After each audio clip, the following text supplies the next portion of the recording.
BFM Business, Intégral Placement, idée de placement.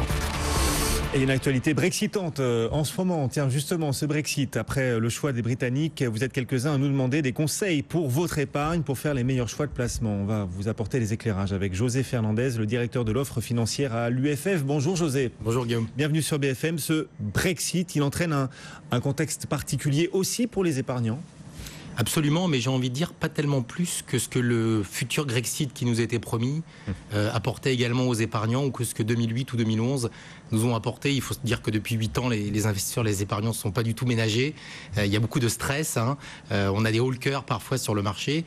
Et donc, il est intéressant de revenir un peu aux fondamentaux et d'éviter de céder à la panique un peu trop rapidement. Voilà, quel comportement adopter face à ce contexte parfois anxiogène, exagérément ou pas, en tout cas contexte ambiance anxiogène et un impact sur les taux. C'est vrai que les banques centrales ne sont pas prêtes de relever leurs taux dans ce contexte anxiogène. Du coup, quelle attitude adopter? Quel conseil apporter à nos auditeurs ou nos téléspectateurs? Alors, Guillaume, il n'y a pas de baguette magique, c'est de la méthode en fait. Il faut se poser des bonnes questions et y répondre.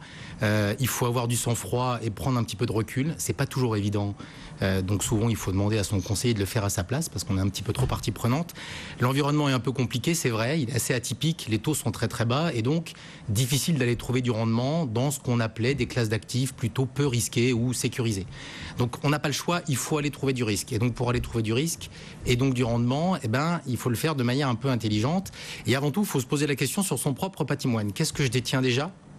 Quel est mon horizon de placement? À quoi je veux que cette épargne, que cet investissement me serve? Et surtout, quelle est ma relation avec le risque et les marchés? Si je suis sur un contrat d'assurance vie à 8 ans minimum et que tous les jours je regarde BFM, il faut se poser une question. Je pense que c'est pas exactement le bon placement, les actions dans l'assurance vie.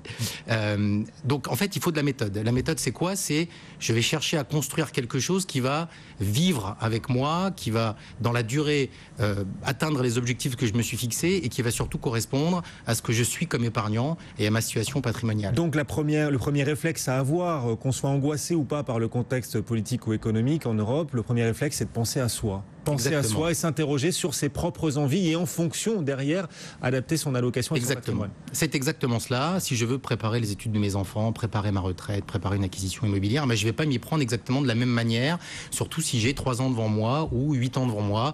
Et typiquement, on voit bien que, même si elles sont décriées, les actions, c'est quand même ce qui donne le rendement le plus important sur la durée, malgré 2008, malgré 2011, malgré tout ce qu'on veut.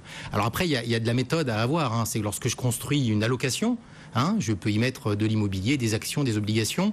Tout va dépendre effectivement, non pas seulement du moment dans lequel je me situe, mais de la durée qui me reste à avoir. Et surtout, il faut que j'arrive à trouver des actifs qui ne fonctionnent pas de la même manière, qui sont décorrélés.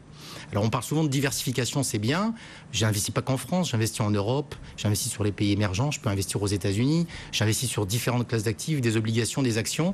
Mais il y a un moment, et en 2015 par exemple, on a eu cet exemple, tout allait dans le même sens. Mais on le voit par exemple en ce moment. On voit des investisseurs qui nous disent de toute façon moi j'ai réduit mon exposition sur le marché action au marché britannique. Oui, sauf que le marché français se casse la figure tout autant. Exactement. Et Wall Street aussi.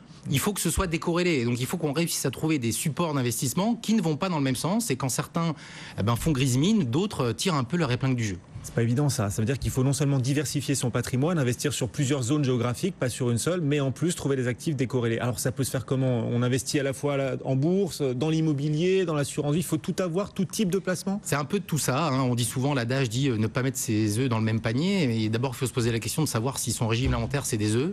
Et puis surtout, quel est le panier dans lequel il faut mettre ses œufs et tout le reste. Et les œufs plus ou moins cuits en plus. Et plus ou moins cuits, et chacun a ses goûts au plat. En fait, ça devient très compliqué. Vous voyez que même les gérants ont du mal à savoir comment les marchés vont se comporter parce que ce n'est plus l'économique, les fondamentaux économiques qui font la tendance, j'ai envie de dire, c'est la politique. Et on le voit bien tous les jours chez vous. Il peut se passer n'importe quoi, n'importe quand. Angela Merkel parle, les Anglais sortent de l'angle. Donc, si vous voulez, il faut aller au-delà de cela. Et puis surtout, il faut demander à des gens dont c'est le métier, qui vont avoir des outils et qui vont vous permettre de construire ça de manière un peu cohérente et efficiente dans le temps.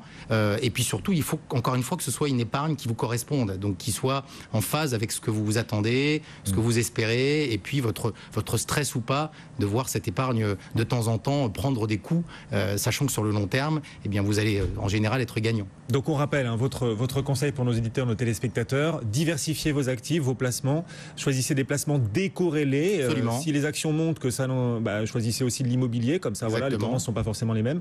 Et puis peut-être pourquoi pas aussi investir lentement, c'est-à-dire investir Absolument. au fur et à mesure dans chacune de ces classes d'actifs, pas tout d'un coup. C'est par cela que j'allais conclure, c'est-à-dire qu'en fait, il faut parfois se poser la question de savoir s'il ne vaut mieux pas rentrer de manière progressive plutôt que de rentrer en une seule fois, parce que typiquement, si vous êtes rentré jeudi avant le Brexit, eh ben malheureusement, c'était une mauvaise pioche. Si vous êtes rentré jeudi, vendredi et lundi, vous voyez bien que, comme on dit, vous moyennez votre cours d'achat et donc, quelque part, vous avez un potentiel de performance qui est supérieur. Ouais. Lissez vos investissements dans le temps, allez-y progressivement. Une fois qu'on a choisi son allocation, les actifs dans lesquels on veut investir, une fois que c'est fait, on repart dormir ou on suit quand même ses placements, on voit comment ils évoluent. Il faut les suivre de temps en temps, mais la stratégie est définie et après c'est du tactique. Vous voyez bien que peut-être qu'aujourd'hui c'est intéressant de renforcer les actions parce qu'on a perdu 11% en 2 séances et qu'on voit bien que le lendemain ça peut reprendre 2,5. Voilà. Donc il faut tactiquement, au moins une fois tous les ans, regarder un peu son allocation et se demander s'il n'y a pas quelque chose à faire pour qu'elle s'améliore, tout simplement.